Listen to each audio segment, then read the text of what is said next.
Hello everyone, চলে এসেছি আবারও একটা মিনি ব্লগ নিয়ে। তো আজকে বিকালে রেডি সেডি হয়ে যাচ্ছি আমরা কৃষ্ণনগর বারোদলের মেলা দেখতে। তো সবার ফার্স্টে চলে এসেছি আমাদের বাড়ির পাশের স্টেশন বাতকুল্লা স্টেশন। বাতকুল্লা থেকে একটা স্টেশন পরে কৃষ্ণনগর। তো এদিকে আমরা কৃষ্ণনগর চলেও এসেছি। আর স্টেশনে দেখো কতটা ভিড়, কারণ ট্রেন ঢুকলো যার জন্য এতটা ভিড়। সবাই লাইন পার হয়ে 1 নম্বরের দিকে যাচ্ছিল। তারপরে আমরা এদিকে রাস্তায় গল্প করতে করতে যাচ্ছি যে অবশেষে আমাদের মেলা দেখাটা আজকে হবে। কারণ এর আগে একদিনকে আমরা এসেছিলাম, সেদিনকে প্রচণ্ড বৃষ্টি, ঝড় বৃষ্টি শুরু হয়ে যায়, যার জন্য আমাদের আর মেলা দেখা হয়নি। মেলায় ঢুকতেই ঝড় বৃষ্টি শুরু হয়ে যায়, যার জন্য মেলার দোকান কোনো কিছু খুলেছিল না। তো আজকে আমরা অবশেষে মেলাটা দেখতে যাচ্ছি। ওয়েদারটাও ভালো আজকে। তারপরে এখানে চলে এসেছি মেলার কাছে, ওই ব্রিজটা দিয়ে যেতে হবে। আমরা গেছিলাম বিকালের টাইমটায়, তখনও অনেকটাই ভিড় ছিল। দেখো অনেকে চলেও আসছে মেলা দেখে, তাদের মেলা দেখাও হয়ে গেছে। আর এখানে এই কাকুটা বেশ সুন্দর সুন্দর কিছু লাইট বিক্রি করছিল, বেশ ভালোই লাগছিল দেখতে। আর মেলায় ঢুকে এই যে পিলোগুলোর দিকে নজর চলে গেছে। এখান থেকে আমার বান্ধবী একটা পিলো কিনলো, ওর বেশ ভালো লেগেছে যেটা।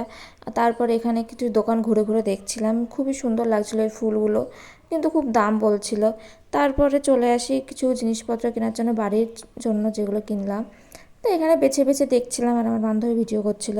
তারপরে কেনাকাটা হয়ে গেলে পরে আমরা চলে আসি পাপড়ি চাট খেতে। আমাদের মেলায় আসলে আমরা পাপড়ি চাট খাবোই, কারণ আমাদের পাপড়ি চাটটা খেতে খুব ভালো লাগে।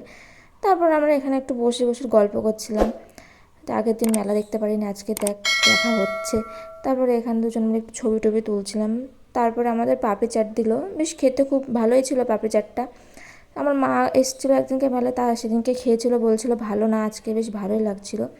তারপর এখানে বসে বসে নাগরদোলা দেখছিলাম, যেটাতে ওঠার সাহস আমাদের নেই, তাই আমরা দূর থেকেই দেখছিলাম। আর এখানে আমার মা জেঠিমা হলো, দুজনে গল্প করছিল। কৃষ্ণনগর বারোদলের প্রতিবারই সার্কাস বসে, অনেক ছোটোবেলায় সার্কাস দেখেছিলাম, বেশ ভালোই লেগেছিলো তখন। আর এখানে দেখো কত রকম আচার বিক্রি হচ্ছিলো, বেশ ভালো লাগছিলো দেখতে। আর মেয়েদের যে জিনিসগুলো না দেখলে নয়, কানের। আর কৃষ্ণনগরের সবথেকে বিখ্যাত মাটির পুতুল যেগুলো এখানে বিক্রি হচ্ছিলো, খুব ভালো লাগছিলো দেখতে মাটির পুতুলগুলো।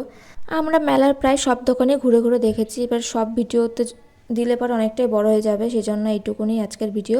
ভালো লাগলে লাইক কমেন্ট শেয়ার করে দিও, আর চ্যানেলে নতুন হলে একটা সাবস্ক্রাইব করে দিও।